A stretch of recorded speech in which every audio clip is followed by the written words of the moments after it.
Hey everybody, I'm staying at my parents' house this week, and my dad let me know. Actually, my brother told me first that there's this tote of cards that I'd left behind when I moved out a long time ago. We moved into this house in 2000, and I only spent just the summers here while I was in college. Most of the cards were in my room, and I took all those with me, but I guess some of the cards couldn't fit under my bed when I originally moved here, and this one was under my dad's bed.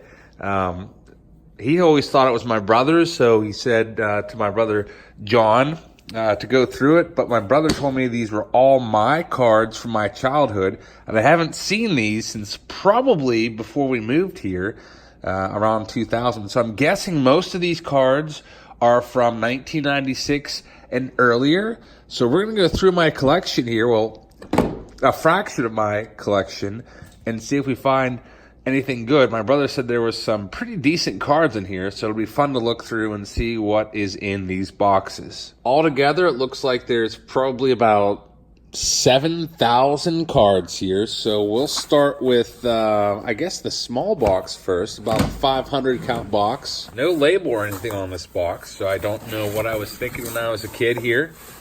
Looks like you can see I organized them, or used to organize them by year, and in here we have 1988 tops to lead things off. So what I'm thinking I did here was I just bought a probably a wax box back in the day and just literally went through and ripped it open from top to bottom.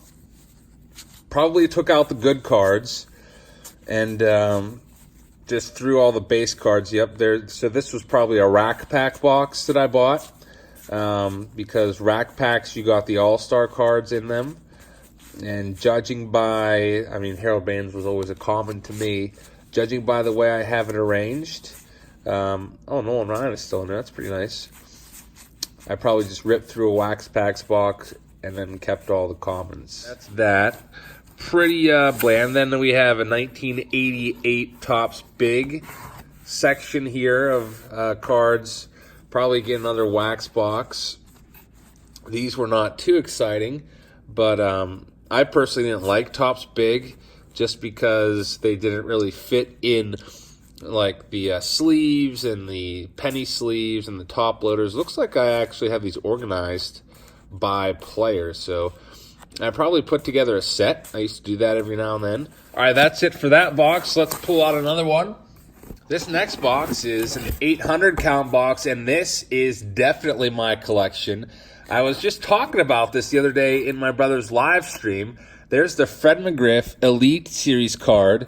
My brother was ripping through looking for Elite cards, and I pulled one of these out of a pack of 92 Donruss. These were so hard to find.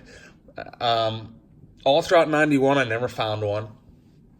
And I found this one. I remember the exact location that I bought it at. Definitely, this is my collection. My brother let me know about it. Upon editing this, the year is 1968. Mays home run card, or Vladimir Guerrero, Jose Guillen in a hard sheet, because Jose Guillen used to be a top rookie around here. Yep, here's my used to work at Burger King. My first ever pay clock out slip of my first day of work on July 21st, 1998. That's pretty awesome. There's a Alex Rodriguez swingman card. So, wow, that Fred McGriff is pretty sweet. And then we also have a Carlton Fisk card with my 50-cent handwriting on there. We'll go through here and see what else we can find. I used to sell cards and have a little card. Oh, there's an Al Kaline flyout card, really old. Used to sell cards to the neighborhood kids. We'd have card shows, so I would put my cards in sleeves and show them off to everybody and see if they would buy them. These were, this was the local card shop's sticker called Discount Sports Cards. Used to always put the year on there with the price, which was neat.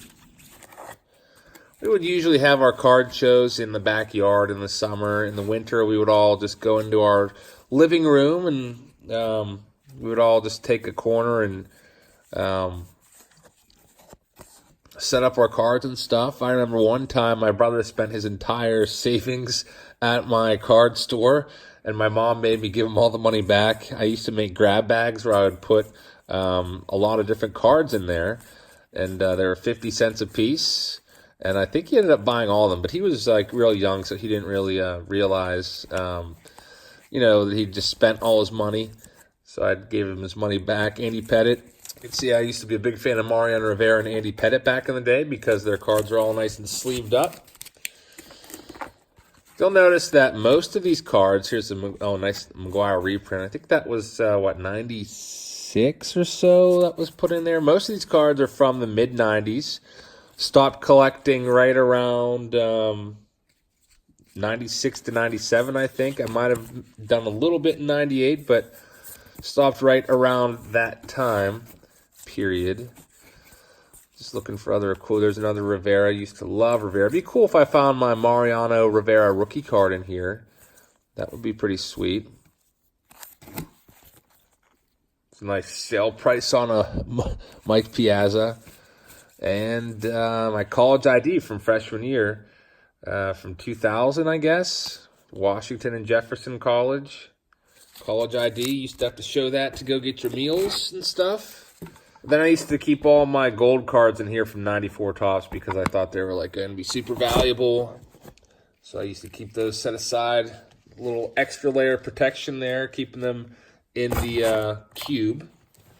All right, let's check out this next box. Oh, there's some nice 95 Bowman in here. I used to love buying packs of these. These were a little more expensive back in the day. 95 Bowman's right here. We'll go through those. I didn't buy many of those, but whenever I could get my hands on some, I would.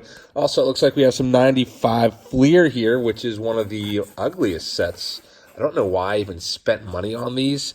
I think it was because I wanted to, they had some nice inserts that were kind of cool back then, so I used to buy them just to get the inserts. That was before all the, everyone chases autographs and relics nowadays. Back in 95, it was all about getting the insert subsets because the inserts were worth a lot more than the base cards. So 95 is an awful design. They put all the stats and bio stuff on the front of the card, which was just completely ugly. Looks like a lot of these I might have been putting together the set because those look kind of like sorting them out. And then we have these weird baseball cards. I forget what they were called, baseball gross outs, or I don't even remember, but every now and then I would pick up a pack of these for some reason. Looks like I only bought maybe one pack or two in at least represented in this box. Got some more of that 95 Fleer and some common cards. I guess Carlos Baerga, I had a little collection of him going. Albert Bell. Sometimes I would try to put my players together by player, my collection together by player. Make it easier to find. I should do that now for Fan Mail Friday because sometimes it takes me forever to track down a certain player. Here's some Greg Maddox's. Yep, we can see a bunch of Greg Maddox from through the years. I would just put all his cards aside, various different inserts, and there's a nice 92 Bowman Maddox. Always liked 92 Bowman. That's a nice one. Greg Maddox, black gold, and a 95 Maddox right there. You can see it was worth $2. Now this is the cool part of this box for me. 95 Bowman. There were some good rookies in 95 Bowman. First of all, the design is really sweet. I should do one of these for a Throwback Thursday one of these days. And there's the rookie cards in here. You had, back then, Hideo Nomo was in here, who was the Rookie of the Year in 95. Also, Vladimir Guerrero rookie card is in here. There's a really sweet Bobby Abreu. Scott Rowland rookie card. Andrew Jones rookie cards. Those were the big ones. Brian Taylor, you might remember him. His first Topps cards rookie card was a 92 Topps number one draft pick card. He was a bust. Never even made it to the majors, I don't think. Bartolo Colon. Look how skinny Bartolo used to be. I think this might be Bartolo's rookie. Can you believe that he is still playing? Bartolo Colon. Only person from the 95 set that's still playing. Jorge Posada. That's a nice one. I believe that to be Jorge Posada's rookie card because that's his minor league stats on the back. That's pretty sweet. Jorge Posada had a great career. So Troy Percival was another really, really good pitcher for a long time. Had a very nice long career. I think he finished up, I can't remember, maybe with the Cardinals. He was definitely on the Cardinals for a little while, near the end of the career. Let's see who else we have in here. Terrell Wade was a prospect back then. Bobby Higginson had some nice seasons. Damian Jackson. Now, the rookie cards in here are like these foil cards, and they're coming up here. I can see them right there. They're really, really slick. Let me get to them. It looks like I was putting together the set because these are in sequential order. So I was working on the set. I don't think I ever got it put together. But let's get on to the really good cards. Here we go. Check them out. I think you got maybe one of these per pack or so. Nice foil minor league MVPs. Billy Ashley was a slugger for the Dodgers. Never translated over to the majors. Ruben Rivera was a big star back then, or a big prospect, I should say. Never really panned out for him. He actually, I think, stole some Derek Jeter merchandise from the clubhouse and got in trouble. And then Hideo Nomo. This card was very valuable back in the day. First impressions, Hideo Nomo. That card was awesome. I was super pumped when I pulled that card. I think it might have been the best card in the set at that time. Aaron Boone. Aaron Boone, is the manager of the Yankees.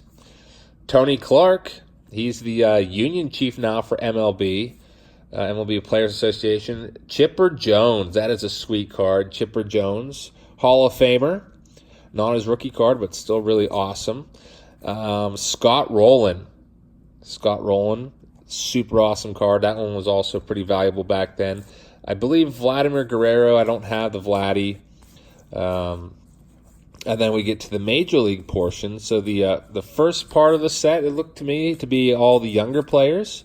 And the second half of the set are all the veterans that had, already established themselves in the major league. So 95 Bowman, beautiful set.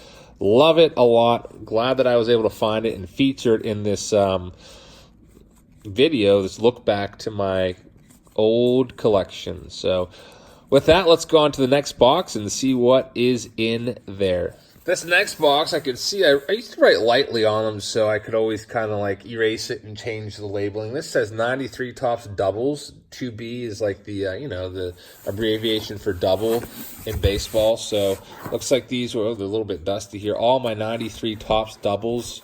I've put together the entire set. Nothing too exciting in 93 Topps. I'm sure the Jeter, I don't know, maybe the Jeter's in there. I'm not really sure. Let's move on to the next box. Got some cards in, oh, nice. Here's that Andrew Jones 95 Bowman. You can see back then it was worth $35. I think it went up a little more after that because Andrew Jones was just an absolute star for about the first 10 years of his career before kind of really falling off at the age of maybe like 31 and just basically losing most of his skill and ability to hit the ball. Used to be a force at the plate. Always was a really awesome outfielder. Used to win Gold Gloves every year throughout the late 90s and early 2000s. All right, so let's check these out. We have some cards of the sleeves again, going every which way. There's Ryan Sandberg's second year card, 84 Topps. I guess Derek Jeter, Gold Leaf rookie, not the most valuable rookie from Jeter. Kareem Garcia, used to be valuable back then apparently, $4. Another bust prospect that never really panned out. Is that Brian Taylor card, the infamous Brian Taylor card. That card was, I don't know, I want to say it was one of at least the top 3 cards in the set of 92 Topps before he faded out. Kenny Lofton rookie card used to be valued at $1. These prices you're seeing on here are from the Beckett's back then, like $2 for this 93 Ken Griffey. Now, or I'd put it on sale for 75 cents at my neighborhood card store / card show. We used to do card shows. Here's a nice Rivera Strike Force. Ozzie Smith. His cards were never worth that much. You can see a quarter there, but I think we all knew that we were watching greatness when we saw Ozzie Smith play. Never a really great hitter, pretty average at the plate, but the way he fielded, I think everybody knew that he was a Hall of Famer when we were watching him. Barry Bonds, nice little Barry Bonds section here.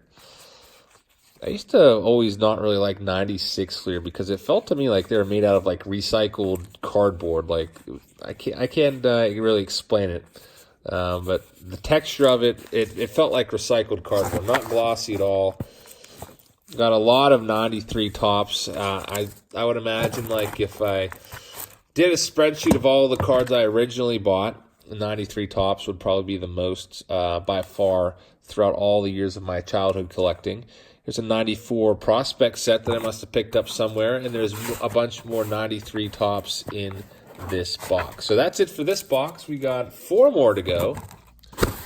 This one is filled with sleeved cards again. So pull some out. See if we find anything that really increased in value over the last few years. Just more stars and stuff, mostly. Well, stars from back then. Derek Jeter, 125, rookie card, score rookie card. Nice. There's one of those recycled 96 Fleer cards, or it felt recycled. Future star card, Derek Jeter. Tops oftentimes misses with their future star designations. A lot of times those guys don't end up being superstars, but they were right on the money when it came to Derek Jeter. Tom Glavine was drafted by the LA Kings as a goalie, I think, and luckily he chose to play baseball because he became a Hall of Famer. Mike Schmidt, 86. Let's see, who is this guy? It looks like Roger Clemens. Yep. Oh, there's a Frank Thomas rookie card. Too bad his name's on there. If his name wasn't on there, that card would be worth about $1,000. Frank Thomas, no name on front, was and still is one of the most sought after era cards of all time. So extremely rare, really, really tough to find. Darren Erstad rookie card was worth $5 back in the day. I mean, Erstad had a nice career, but I doubt that's worth anywhere near $5 now. Another Frank Thomas rookie, not in a sheet. Nice Ozzie Smith star sticker card there. Some more Derek Jeter future star card. Nolan Ryan, 1999 commemorative was $6. Oh, that's a nice 85 Donruss Nolan Ryan. Bernie Williams rookie cards, $1.25. Williams had a nice career. Not in the Hall of Fame, but definitely probably should have got a little more consideration. There's an early Bartolo. Bernie Williams is in the Yankees Hall of Fame out at Monument Park in center field at Yankee Stadium. Jim Thome, 92, upper deck.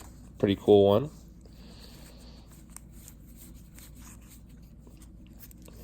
Mike Piazza, $3, but it's wrinkled. I used to call cards, me and my brother would call cards wrinkled instead of creased back then.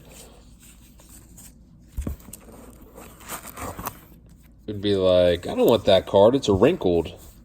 Never really ever hear people use that term nowadays. Everyone just uses the term creased.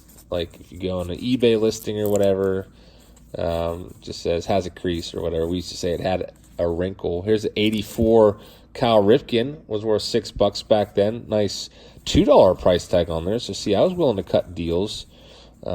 Even back then, the high Beckett prices were too high to make sales, at least to the neighborhood kids. Nomar Garcia-Pera, $4. His rookie card is actually, I believe, 92 tops traded. Here's a Randy Johnson score traded rookie card. That's a cool one, $2. Like that one a lot. This Ryan Sandberg Sportflix was always pretty cool. I used to love this card when I was a kid. Mike Piazza, 93 Donruss. We used to consider that his rookie card, even though he was in some of the 92 update series, like 92 Fleer update. Nice Juan Marichal, 72 tops. Every now and then, when I could afford it, I would buy an older card. Probably paid like $1 or $2 for that one. Ivan Rodriguez. Prospects Lance Berkman card. Here's a Willie Mays from, I think these were put 96 tops. They're pretty cool. That's the Mickey Mantle anniversary, or maybe it was 95 tops. Carlton Fisk, that's an old one. Carlton Fisk at 1977 tops. That's pretty sweet. Like that card a lot. His rookie card's 72, so it's nice to have an early Fisk card. So Mariano Rivera with Andy Pettitte again. It's one of those credit cards from Studio 95. And that's about it. A couple 90s commons in there. That's it for that box. All right, next up we got 91 Bowman. Some good rookies in 91 Bowman. Looks like also put some 88 Donruss in there. I used to always try to break these up by set if I could. 91 Bowman had some decent rookies. Jim Thome is most notable. Ivan Rodriguez. Jeff Bagwell. I might have been working on the set here. So, yeah, I was putting together the whole set. I don't know if I don't think I got it, but you can see the cards are all in sequential order. Looks like I'm missing like a card or two. So this is the whole set, but it's I was definitely working on putting them together. I used to like to do that as a kid. My brother and I used to buy a lot of these cards, these little cards back in the day. We called them little cards, but they're actually called league leaders, I do believe, or mini leaders. And basically they were in the 1989 Topps design. And the only difference was they were the leaders in various categories, and this was the back of the card. They were about, 33% smaller than a regular card, and also they're about half what an original pack cost. I think they're about a quarter a pack instead of 45 cents back in '89. We used to be able to look through the back of the pack and see the card on the back, and so a lot of times if it was like a Bowie Bonilla or an Andy Van Slyke or Barry Bonds or whatever, we would definitely buy those ones. Next box, got a bunch of 89 Fleer I could see. Also, 91 Score. In the middle of the box here, or not quite the middle, we have these guys. These are these collector books. These are always kind of weird. They used to make books of players, and you could literally open it up and read about the players. So, for example, let's find Don Mattingly, for example. You open it up, and it has the stats in there. It has a quote, some pictures, personal story. Now, these never really caught on that much. As you can see, I only had a few of them. But, I guess it's good for to get kids to read a little more. So it gives you a little more info on the players. Gives you a nice little paragraph there. So I always thought these were pretty cool, but they were kind of a pain to put in top loaders or sleeves or anything, so it never really caught on. And this is the last box, and my mom went through back in like 92 and organized all my cards for me because she was really mad. I think she did my brother's too. She helped me sort them out by year and everything because they were just everywhere when I was like 11 years old. So a lot of the organization is due to her. And then after then, I got my act together. But we got 93 Donruss here and 94 Topps. And that is the final box of this look back through my childhood collection. I hope you guys liked it. It was fun to go through. I would say the highlights were that Willie Mays. I only ever had 2 of those cards you saw. Also, I really liked finding that Andrew Jones. That was sweet. The 95 Bowman set was super sweet. It was just fun to look back through and relive memories of my childhood. I hope you like it. I have tons more of these totes out in my garage, but they've gone unlooked through for many of those years. Probably haven't looked through most of them since I put them in the totes, or my mom or whoever put them in totes when I was a kid and we moved over here. So that was just a fun look back. Hope you enjoyed the video, everybody. Thank you so much for watching, and I will see you all later. And a very special thanks to all of my Patreon patrons, especially my channel sponsors, all of these people, and there's links in the description to go to their YouTube channels and check them out, and they are thanked there as well.